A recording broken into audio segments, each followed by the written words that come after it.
तो क्वेश्चन है यहाँ पे हमारे पास, if alpha and beta are the zeros of 4x² plus 3x plus 7 then find the value of 1 upon alpha plus 1 upon beta.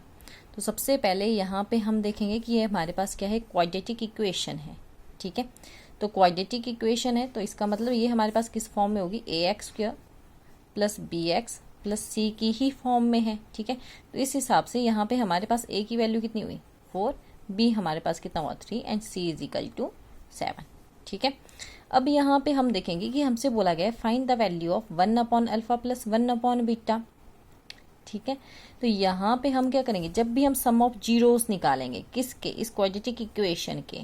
ठीक है, इस क्वाड्रेटिक इक्वेशन के हमने क्या निकालना है, सम ऑफ जीरोस। तो सम ऑफ जीरोस, ठीक है, सम ऑफ जीरोस को हम अल्फा प्लस बीटा करके लिख सकते हैं। यहाँ पे हमारे पास क्या है, माइनस बी अपॉन ए।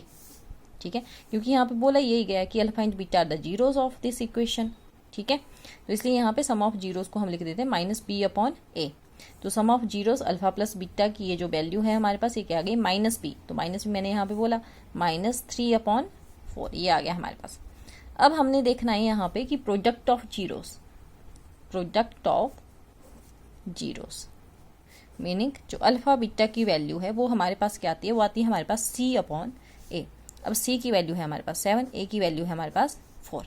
तो अब हमारे पास प्रोडक्ट ऑफ रूट्स भी आ गए हैं, सम ऑफ रूट्स भी आ गए हैं, और ये हमने फाइंड आउट क्यों किए, क्योंकि हमारे पास यहाँ पे क्वेश्चन में क्या है, find 1 upon alpha plus 1 upon beta. तो अगर हम इसका एलसीएम लेते हैं तो नीचे हमारे पास आता है अल्फा बीटा और ऊपर हमारे पास क्या जाता है, अल्फा प्लस बीटा या बीटा प्लस अल्फा, बात एक ही है।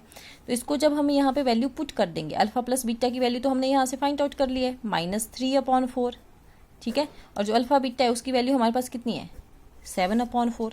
इसको हम और आगे सॉल्व करते हैं तो हमारे पास यहाँ पे क्या आ जाता है, -3/4 इंटू, अब ये 7/4 है, ऊपर जाएगा तो रेसिप्रोकल हो जाएगा, तो यहाँ पे हो जाएगा 4/7। तो इससे हमारे पास कैंसिल आउट हो जाएगा और हमारे पास आंसर आ गया -3/7।